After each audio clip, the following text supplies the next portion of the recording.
Hello दोस्तों, नमस्कार। आपका हमारे YouTube चैनल पर स्वागत है। दोस्तों, एक वन लाइनर का क्वेश्चन लेकर के आए हैं जिसमें 50 क्वेश्चन हैं।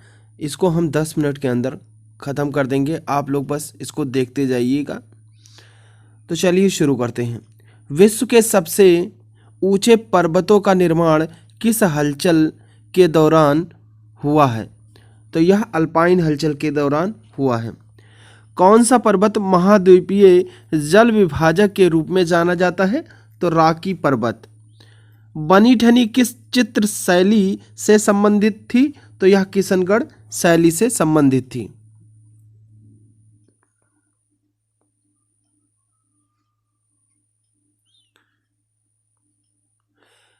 अबलो नशानी अब न नशई है पद तुलसीदास की किस कृति से मिलती है? तो यह विनय पत्रिका से मिलती है।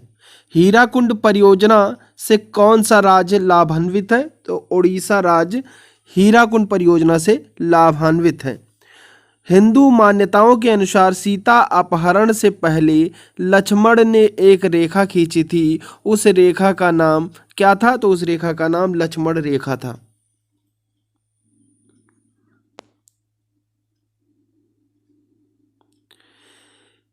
हिंदुस्तान तलवार के जोर पर जीता गया था, यह कथन किसका है? तो यह कथन लॉर्ड एल्गिन द्वितीय का है।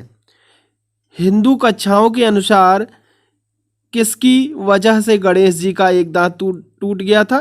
तो परशुराम की वजह से गणेश जी का एक दांत टूट गया था। हल्दी घाटी का युद्ध कब लड़ा गया? तो हल्दी घाटी का युद्ध 1576 ईस्वी में लड़ा गया।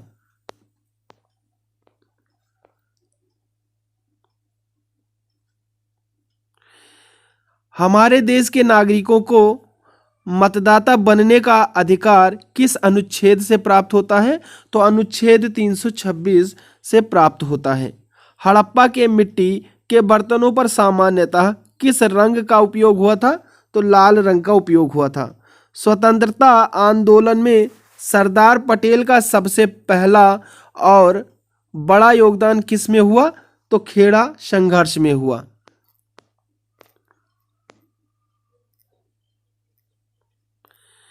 स्त्रियों में डिब्बों का निर्माण कहाँ होता है? तो अंडाशय में होता है। साझी पूजन किसके द्वारा किया जाता है? तो कुंवारी कन्याओं के द्वारा किया जाता है। सिलेक्ट या हाईलाइट करने के लिए अक्सर डॉट डॉट का प्रयोग किया जाता है। तो किसका प्रयोग किया जाता है? माउस का प्रयोग किया जाता है।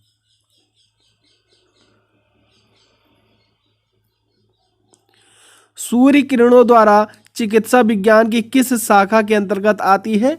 तो हेलियोथेरेपी के अंतर्गत आती है। सुभाष चंद्र बोस का नाम सुभाष चंद्र बोस का उपनाम क्या है? तो सुभाष चंद्र बोस का उपनाम नेताजी है, जिन्हें हम नेताजी सुभाष चंद्र बोस के नाम से जानते हैं। सीसा अयस्क मुख्यतः किस खनिज से प्राप्त होता है? तो गैलेना खनिज से प्राप्त होता है।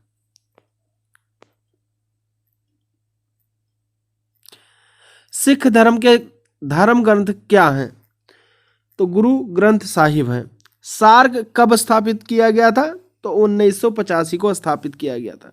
सामाजिक गतिशीलता को समकक्ष एवं उदग्र में विभाजित करने वाले विद्वान कौन थे? तो शोरोकिन थे।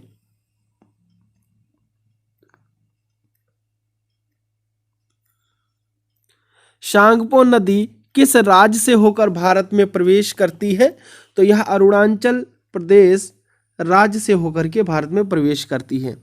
सर्वाधिक महिला साक्षरता दर वाला राज्य कौन सा है? तो केरल है। सरौता किस श्रेणी का उत्तलक है? तो द्वितीय श्रेणी का उत्तलक है।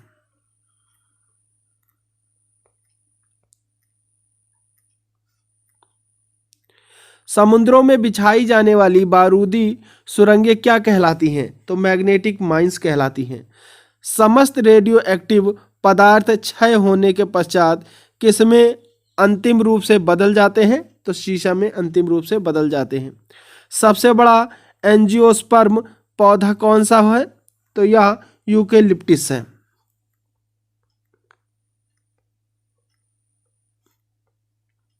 सफेद रण किस राज्य में स्थित है? तो यह गुजरात राज्य में स्थित है। आईने अकबरी की रचना किसने की? तो आईने अकबरी की रचना अबुल फजल ने की थी। अखिल भारतीय अस्पृश्यता संघ की किसने स्थापना की थी? तो महात्मा गांधी ने की थी।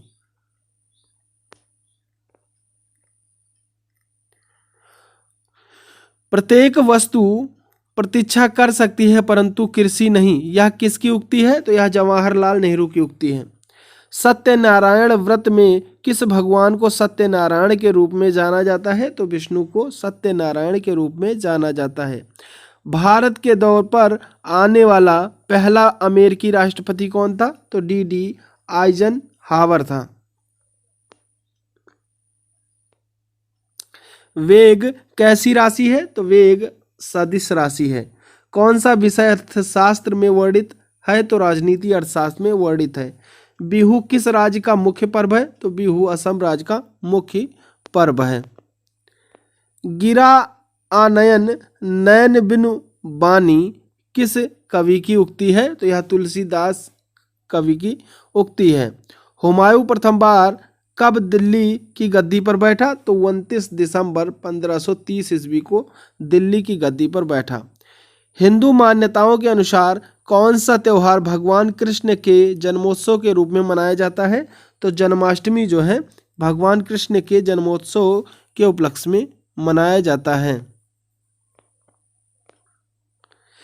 हिंदुस्तान समाचार की स्थापना कब हुई थी? तो हिंदुस्तान समाचार की स्थापना सन 1948 को हुई थी। हिंदू कथाओं के अनुसार किसके वरदान से कुबेर यक्षों के राजा बने? तो शिव के वरदान से कुबेर यक्षों के राजा बने थे। हल्दी घाटी युद्ध के पीछे अकबर का मुख्य उद्देश्य क्या था? तो राणा प्रताप को अपने अधीन लाना था। हमारे देश में भुगतान हेतु चेक उसके जारी करने की तारीख से कितने महीने के लिए वैध रहता है? तो लगभग 6 महीने के लिए वैध रहता है। हड़प्पा के लोग कौन सी फसल में सबसे आगे थे? तो कपास की फसल में हड़प्पा के लोग सबसे आगे थे। स्वतंत्रता पूर्व राष्ट्रीय आय का सर्वप्रथम अनुमान किसने लगाया था? तो दादा भाई नौरोजी ने लगाया था। स्थल मंडल का तात्पर्य है तो पृथ्वी की बाह्य पपड़ी से। सौर ऊर्जा का सबसे बड़ा यौगिकीकरण कौन सा है? तो हरे पौधे हैं। सिलेक्ट टेक्स्ट को भी सभी कैपिटल लेटर्स में चेंज करने के लिए चेंज किस बटन पर क्लिक करके किसे क्लिक करें? अपर केस पर क्लिक करके चेंज किया जा सकता है। सूर्य किस दिशा में उगता है? तो सूर्य पूर्व दिशा में उगता है। सुरक्षा परिषद के अस्थायी देशों को कितने वर्षों के लिए चुना जाता है? तो 2 वर्ष के लिए चुना जाता है। तो आज के लिए बस इतना ही। अगर आप हमारे चैनल पर नए हैं तो आप हमारे चैनल को सब्सक्राइब कर बेल आइकन प्रेस कर दें, जिससे कि हमारे वीडियो डालते ही आपको नोटिफिकेशन मिल सके। तो चलिए, थैंक यू। जय हिंद, जय भारत।